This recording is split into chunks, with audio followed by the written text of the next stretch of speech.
Thanks everyone for coming out. I'm Brian Powers. I'm one of the counselors. So last name's E through K. I have your students, but the rest of you have another counselor who's significantly better than I am. So, congratulations if you don't have me.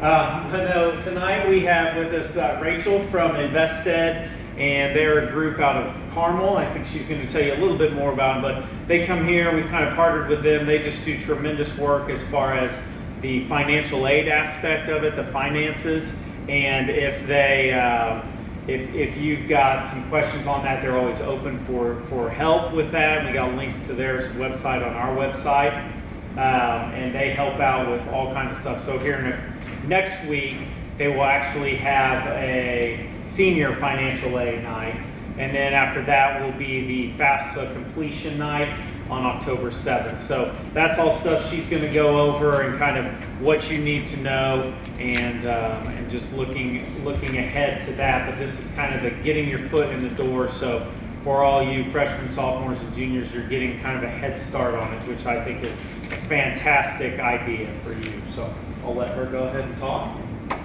Well, thank you so much for having me. Again, my name's Rachel with InvestEd. We are a not-for-profit organization that travels all over the state, and we help students with planning for post-secondary education and financial aid. So we're going to jump in today. We like to say that we help students at every single step of the process. So we're kind of today going to focus on that, picking a career path, picking a major, and choosing the right fit, as well as moving into some of the financial aid pieces. I tell students this all the time.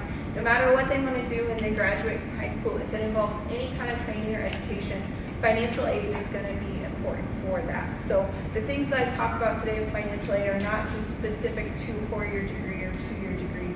Many trade schools also will require some financial aid as well. Okay.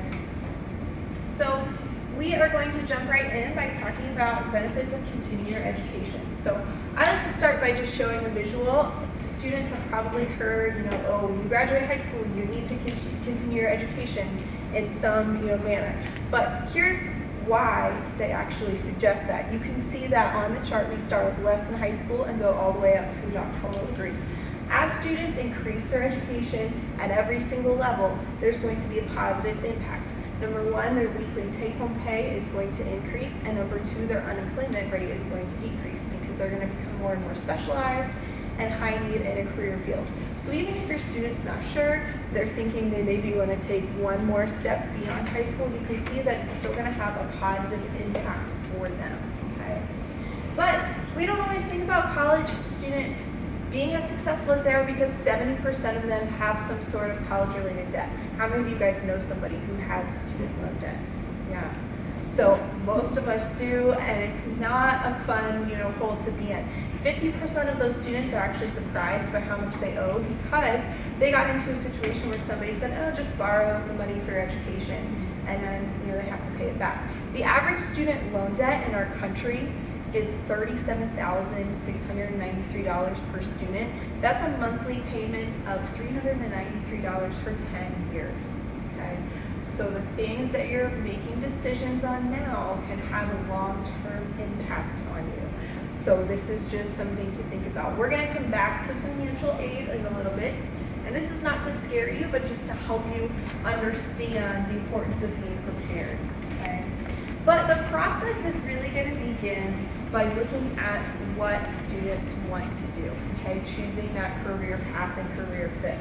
Now, I know when students are in high school and everyone's asking them what they want to be when they grow up, it can be kind of intimidating and it can be a lot to handle. When I was in high school, I wasn't quite sure either. So there are some steps that they can take to help them explore different opportunities. So obviously think about those interests and strengths, but also gain some experience. So job shadowing is a great one where they can, follow somebody in their professional field and see the ins and outs of their daily career. When I was in high school, I was really good at anatomy and biology, and so my parents were like, oh, we think you should be a doctor. I wasn't totally sure, so I job shadowed our family practice doctor. And while I loved the experience of, working with people one-on-one and working in the service field, There was one day where that doctor was giving a patient stitches and I passed out with the needle and the blood and everything. So I learned that that wasn't for me, but I learned that in high school. Instead of spending time and energy getting a degree, that wasn't going to be a great fit for me. You can also look at volunteering, and this is a great way to also help build relationships in your community, and it looks really good on those job applications as well. And then internships, students can get internships in high school and in college. They're going to be a great way to build connections within a specific career field and with various companies. They're not always going to be paid, so keep that in mind, but they're going to be, again, more about that practical experience, okay? Now, there are some great online resources that your student can use to look into different careers as well. All of the resources I'm talking about today are completely free. They're also all linked to our website, investedindiana.org, so we keep them kind of there to make that simple. But mynextmove.org is a great career resource where you can search, if you know what you want to do, but you want to learn more information about it, you can search in here. If you know the industry, so maybe you want to do something in business, but you're not really sure all the potential careers there, you can look that up. And then if you're not sure, there's also just tell us what you like. So you put in, again, information about your hobbies and your strengths. And for every single career on here that you look up, it's going to show you a whole page of detailed information. So it'll tell you that average education level required. This is going to help your student and you really plan ahead to know how many months or years they're going to be in school. There's also the job outlook. So this shows, number one, the salary. So if your students are looking at careers, tell them the money is obviously important. But also, it's going to show them if they are likely to get hired in a career field after they graduate. Because if they're going to spend time and energy on a training program or on education, then I want to make sure that it's going to be worth it in the end. There's also Explore More, which has some related career fields as well. So a couple of additional resources. In the state of Indiana, we have the Next Level Jobs program. So this program is designed specifically for students who are interested in more trades and certificates, but it's designed to put students into high-need, high-demand career fields in the state. So you can see all of these different categories up here, the number of jobs available, as well as that average hourly wage. With this program that partners with the state of Indiana, if your student goes to an approved provider school, and you can find that on the website, then they actually can get all of their training and education covered for free by the state. So that's a really good route to go if your student's looking at one of those fields. They also will help with job placement afterwards. So employers actually can partner with Next Level Jobs to say, hey, we have a need in this career field. So after you train people, will you let them know that we are hiring? And so it's an easy progress into a pretty high-paying job here in Indiana. Okay. There's also in-demand jobs. So what this does is it ranks careers by demand or by need here in the state of Indiana. And you can see they vary. So some require associate's degrees, some require bachelor's degrees, some just require a sort of certificate or training after high school. And it shows you what those salaries are, and then you can start to look for trainings and education on that website as well. So that can help your student if they maybe know what field they want to go into, but they don't know where to look for their training or education. You can find that here. Okay. So after you think about what you want to do, it's important to think about where you want to study. So sorry the picture's kind of overlaid there, but there are two great resources to look at where you want to study. So College Navigator is one, and then the Department of Education has College Scorecard. The things you want to consider when you're looking at the place where your student wants to study are obviously the program that they want to go into. So again, trade school, associate's degree, doctoral degree, whatever it is they're thinking. You also want to look at the location and size. So if your student wants to live close to home, it might be a good idea to look at some Indiana schools. When I was in high school, I loved my parents very much, but I needed a little bit of space to have some independence. So I'm actually from Ohio, but I went to college in Indiana. So that was good for me, but it's not for everybody. Again, the size, some people like a really small, private university. Other people want the gigantic state universities. So it's up to your student. If you have the option to visit campus, I would definitely recommend that you do that so you can really get a feel for that campus size and that community. Okay. next. I think it's just the pictures. There we go. So there are three main factors that are going to go into thinking about your fit. Number one is the academic fit at a school or at a university. So obviously you want to find one that offers a good program in what you want to study. But you also want to look for opportunities for internships and practicums. So any hands-on learning that you can have while you're a student. So I ended up majoring in education when I went to college, and my school actually had a program where I was in a classroom at a different local school every single semester with my classes. So I really got to have some experience in the classroom before even just student teaching, so that was really helpful.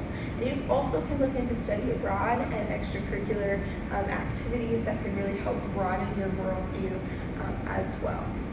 There's also the social fit. So especially if your student is going to be living on a campus, you want to make sure that it feels like it could be their home away from home, that they have that sense of belonging, that there's going to be opportunities for them to get involved and build friendships, but also those relationships in their professional career so that they can, be guided along and help them jumpstart into whatever career it is that they're looking at. And then last but certainly not least is the financial fit. So you want to look at affordability of schools, but also ongoing opportunities to earn financial aid. We're going to hit financial aid in detail in just a minute, but you want to make sure sometimes schools may give you a giant scholarship for your first year, and then after that, there's not much. So you want to make sure you have ongoing opportunities for that. And then if your student is going to borrow money, you want to make sure that the amount that they're making when they work can cover any amount of debt that they have to pay back. All of this planning is going to save your student time and energy for when they go off to school. Okay, the average student actually changes their major 6 times, which is a lot. I know, that's kind of when you put your face in your hands. That's how I feel about it. Starting a program 6 times is a lot. If you change your major 1 or 2 times, that's okay. But taking the time now, especially if you're an underclassman, this is a great season to be exploring those different careers and exploring universities, so you're also not transferring universities too. So a really practical way that you can plan ahead is by starting to think about credit completion. So when you sign up for your college courses, they're going to each be worth a certain amount of credits. That means they meet for that many hours per week. So on average, one college class is typically worth 3 credit hours, so it meets for 3 hours a week. Now, in order to be an on-time student when you go to college, you need to make sure you sign up to take 15 credits each semester. You'll see that that means you can get an associate's degree in 2 years and a bachelor's degree in 4 years. And it's asking you to take 5 classes a semester. Do you guys take more than 5 classes here in high school? Yeah. So it's not asking to take, a crazy amount. The reason why I bring this up is because a lot of schools will tell you that you only need to take 12 credits to be a full-time student. While that might seem nice, it's one less class, the problem is it's going to take you 2.5 years to get an associate's degree, and it's going to take you a full 5th year to earn that bachelor's degree. And a lot of times at that point, you have run out of financial aid, and you're having to pay for that full 5th year on your own, okay? This also helps you because there are some grants in Indiana, and you could potentially be eligible for them if you are on that online track as well. So any questions for me about kind of the planning pieces before we jump into financial aid? All right, we'll move right along then. So we've talked about what we want to do, right? Where we want to get our training or education. The next piece, and this is probably the biggest one, is how you're going to pay for it, okay? Hit next. So there are several different categories of financial aid. There's gift aid, which is free money given to your student for their education, and this is in the form of grants and scholarships. This is what you want to be applying for as much as possible because, again, your student will not have to pay back any grants or scholarships. Then there's self-help aid, and these are the things that you and your student are going to do to cover whatever's left. So that could include some savings, that could include employment, or even borrowing those student loans. So next we're going to break these down in just a little bit more detail. So the first type of financial aid we're talking about is grants. which fall into that gift aid free money category. And real quick before I jump in, if you have that guide, there is a page in the back for notes. So if you want to jot any of this down, there is a page provided for you there.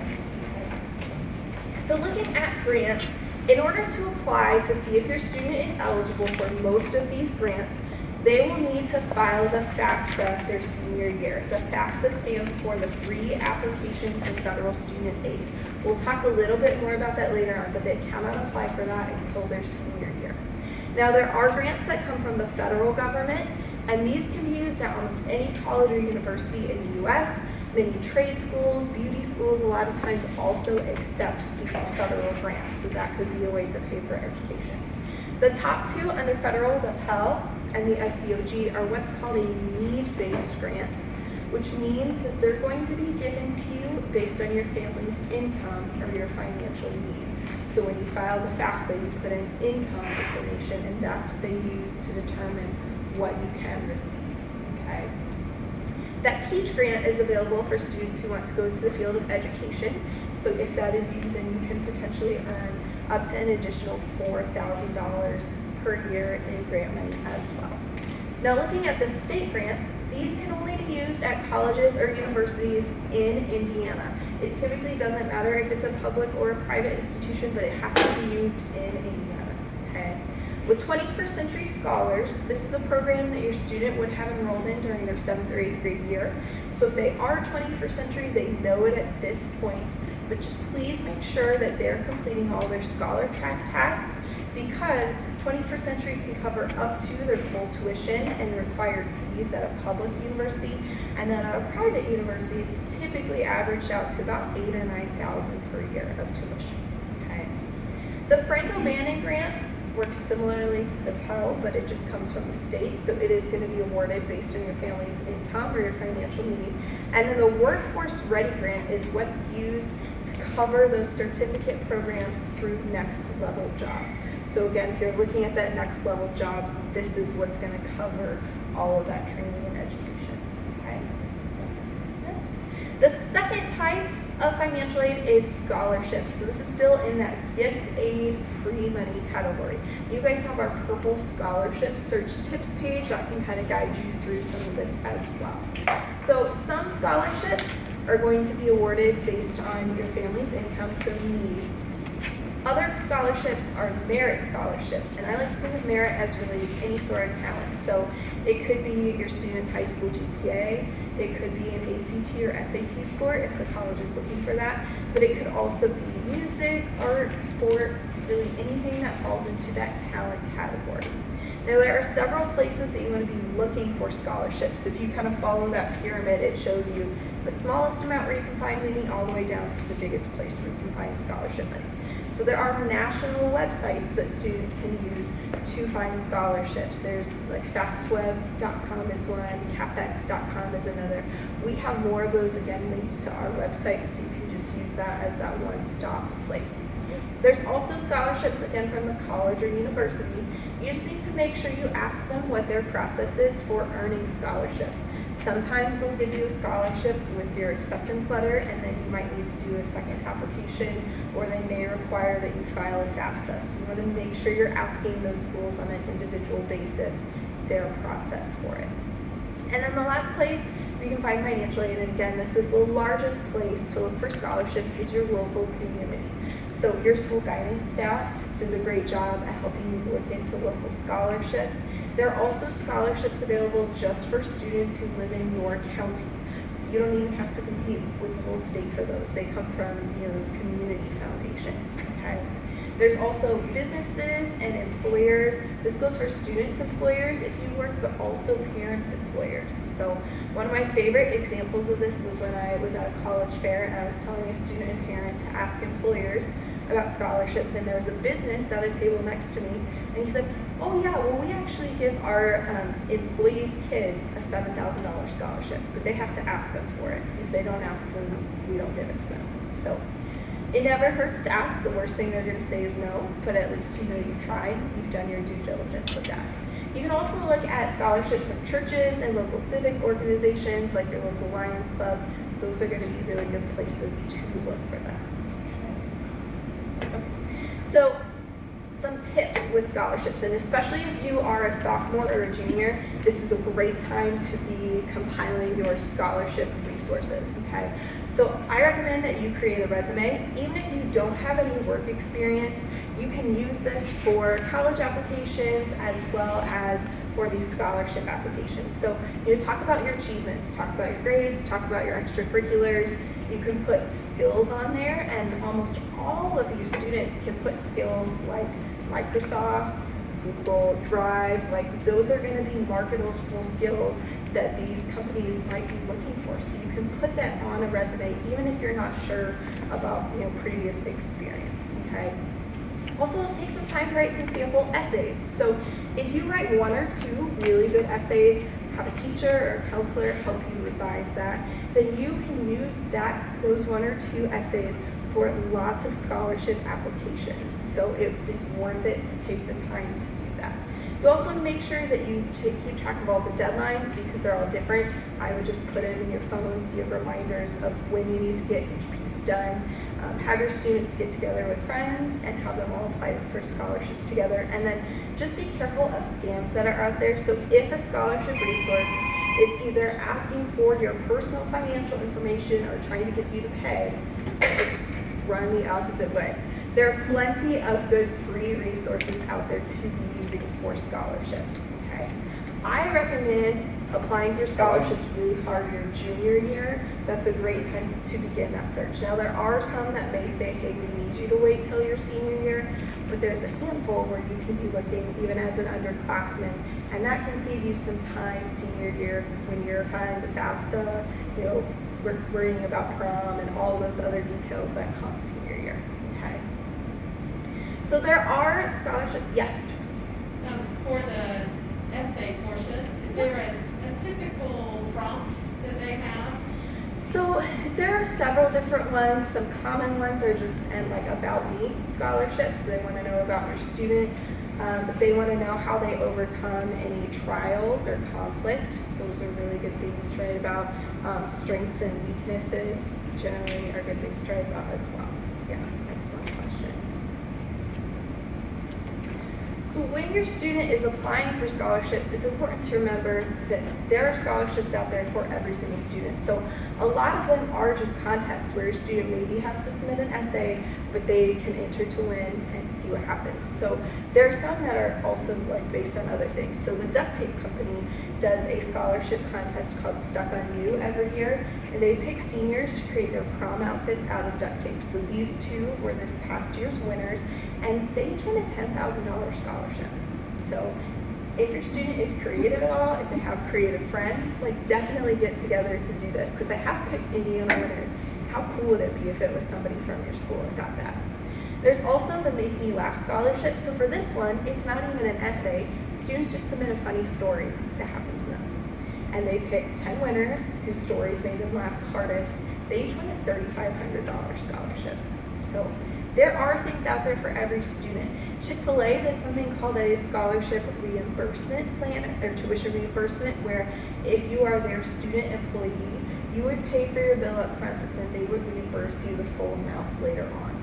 So I recommend making a list of your favorite products and companies, or having your student list their favorite products and companies, and picking a day to research them to see what scholarships are available, because I bet they'll be surprised at how many of them do have some sort of scholarship contest that your student could enter. Yes? I don't know if you went over the Chick-fil-A scholarship. What is that about? Yeah, so this is it's called a tuition reimbursement. So you have to be one of their student employees. You have to be an employee. But you would pay for your education on the front end, and then they would reimburse you that amount. Good question. And then my organization, InvestEd, also gives away $5 and $1,000 scholarships every single year. We do not require an essay for this one, and you just have to be 16 or older to apply. So you can go to our website to do that, and that is also on that purple page. It's that second little block to the side, or the first on the side, but the second on the page that you can look into. Okay? Do they just, for this, is it just fill that out? Yes, it's just this box. That's all you need to fill out. There's no essay, no references, nothing else needed. So it's an easy one to apply for.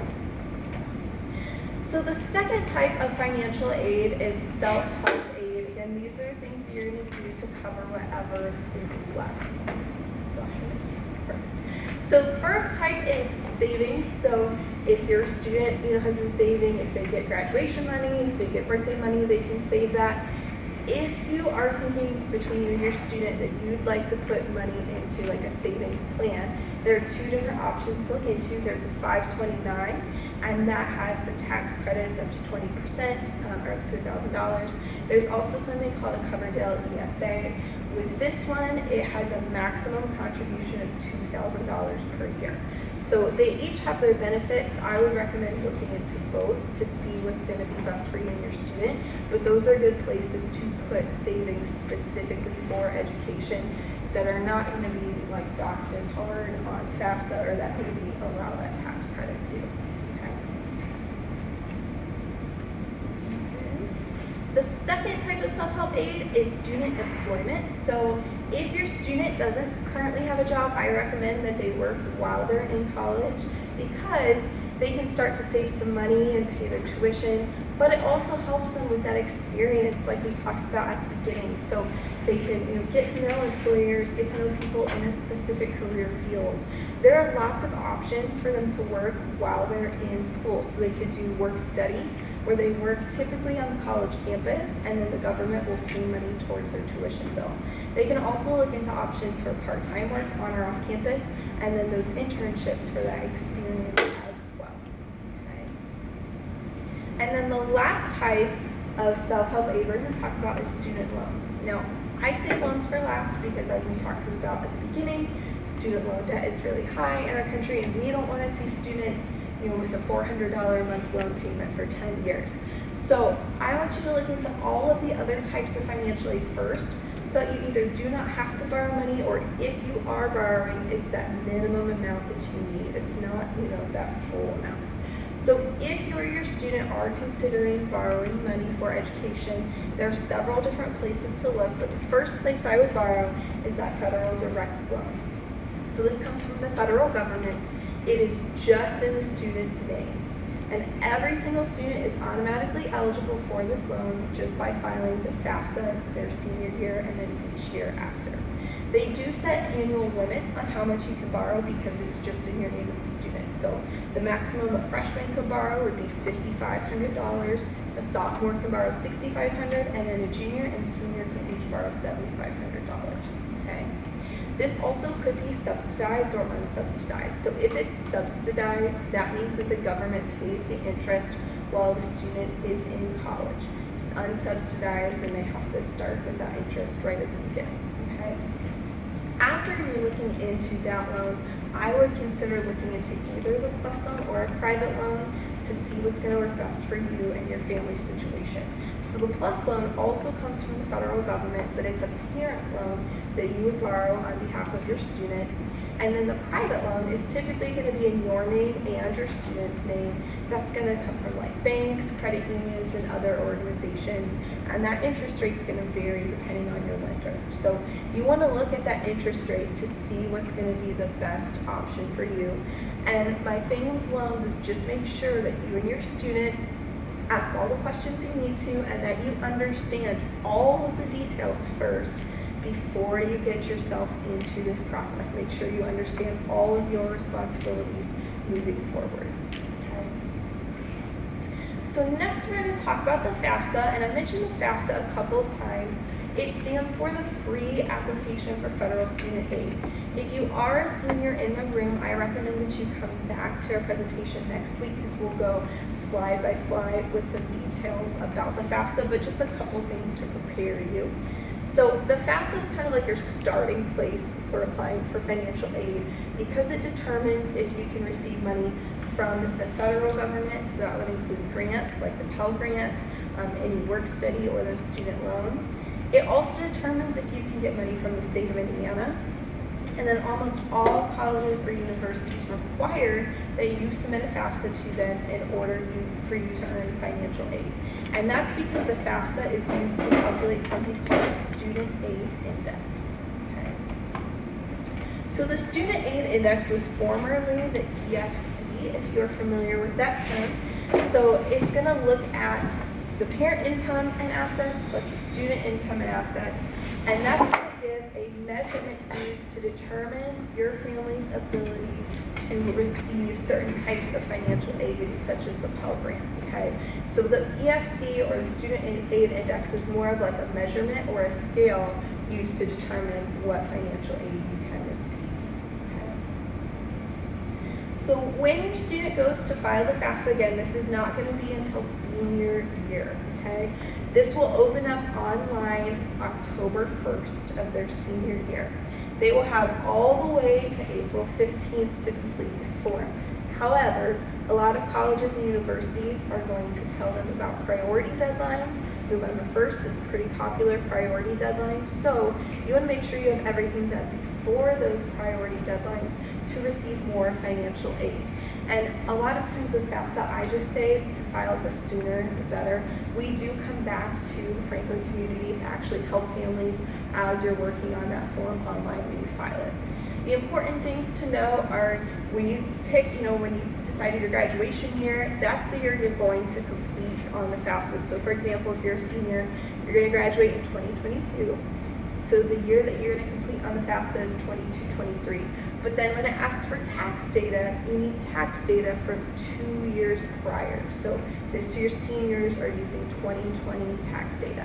That's going to continue on each year. So if you're applying for FAFSA later on, then it will just be 2 years prior for that tax data, okay?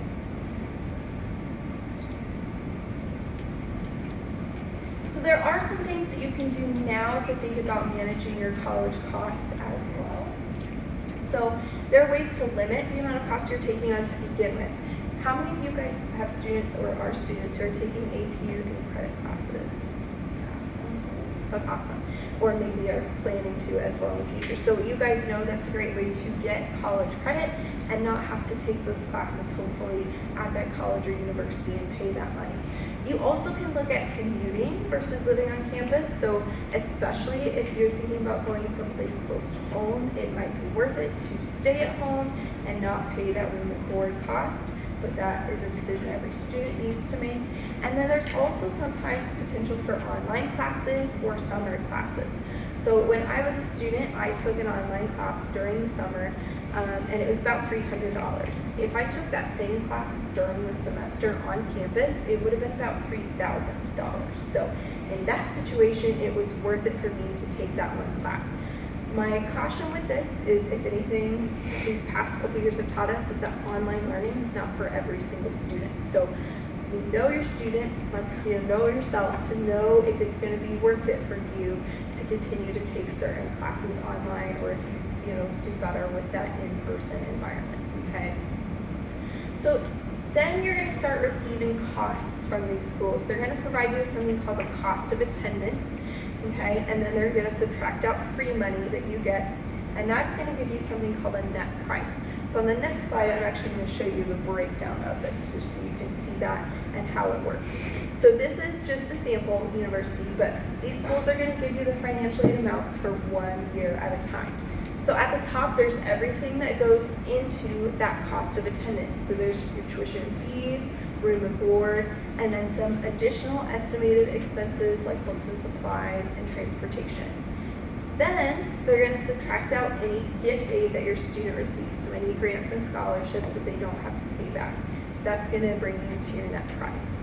And then last, it's going to show you that work study or any student loans, so any of that self-help financial aid, to bring you down to your remaining balance, okay? So you can see that financial aid has helped. It brought it down by about $20,000. But hopefully at this point, your student has also been looking into some of those additional scholarships, those community foundations, resources, so that it brings that balance down even more, okay? So I think last, we're going to wrap up by talking about social media, okay? Now, I know most students in the room have probably had a social media chat, but I think it's important to talk about how social media impacts college decisions, scholarship decisions, and obviously employment. So I would recommend that you help your students start developing an online professional presence. They need to have a personal email address if they don't already. So if they're just using a high school email address, they need a personal one. They'll need a senior year to file the FAFSA anyway. So using first name, last name is a great place to start with that. You can also have your student, if they are on social media, use that as a positive platform. So instead of just posting like the meme of the day or the latest cat TikTok, they could post about their extracurriculars that they're doing. They could post about music, about sports, about volunteering, anything that's going to represent them in a positive way. Because a lot of times scholarship providers and employers might be looking at your social media just to get to know you better. So why not leave a positive impact if you're already on there anyway? Okay, there's only so much you can include in a resume or an application. So you could also kind of have some things on there. Now again, you want to make sure you are mindful of things you're posting. You don't want anything that's going to be inappropriate or misinterpreted. What I tell students is that if they're not sure if they should post it, don't post it, because that means there's something inside of you saying somebody might not take this how I'm taking this, or I'm not totally sure that this represents me well. Okay. Thank you. So there are some examples here. This is just some statistics to show you some different people who are going to be looking at social media. I'm not joking when I say the school that I was at last week, the principal said he and his wife were applying for a dog, and the animal shelter looked at their Facebook to see if they were going to be good dog parents. So everybody is looking at it. If it's posted, if it's out there, everyone's looking. Scholarship reviewers, 58% review social media just to determine if an applicant demonstrates good judgment, okay? 33% denied a winner based on social media. So they did not like what they saw, and about a third of them, they maybe passed based on their essay or based on their grades, but they didn't pass because of their social media. College admissions advisors are also looking at social media. So 36% will consider social media during admissions decisions, and 32% say that the review had a negative impact on their admissions decisions. Okay, so keep that in mind. And then this one is the biggest numbers. Employers, 90% will consider social media during the hiring process, and 79% rejected candidates based on their social media posts. Okay, most of them got rejected based on social media posts. So again, you don't know who's looking at what you're posting. Okay. Can I add something to that? Yeah. And that's not only like posts, that includes likes or things like that. They'll check the likes, especially on Twitter. So Yeah. Is it not frowned upon? only what you say. Is it frowned upon to not have social media? No, I think it's fine to not have social media. If they, look up your student and they can't find anything, that's not a bad thing. Yeah. Good question. So we've all seen the examples in the news of various, posts where, this coach dropped recruits because of their tweets. Colleges had to revoke acceptance because of posts, but then, another example was the Harvard example. These students were sending obscene memes in private Facebook messages, okay?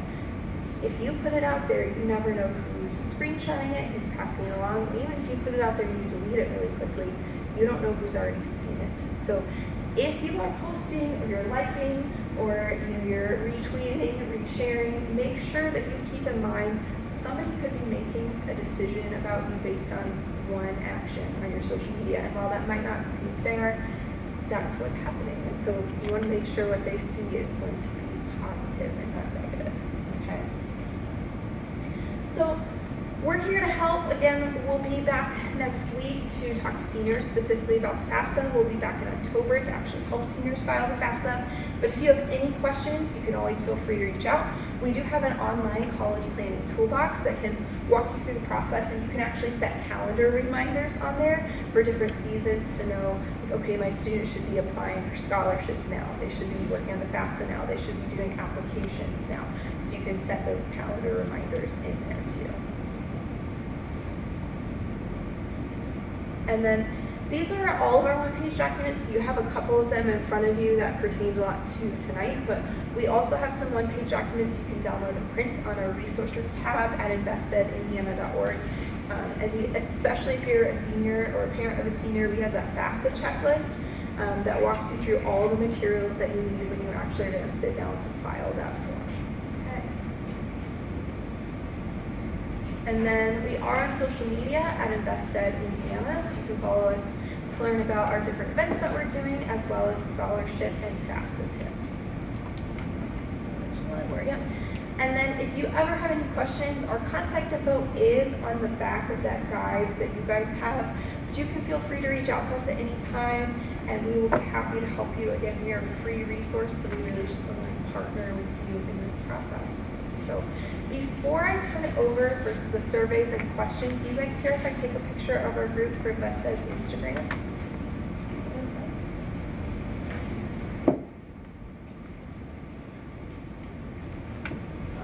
I'm gonna stand here and think I can get there. All right, big smiles. 1, 2, 3.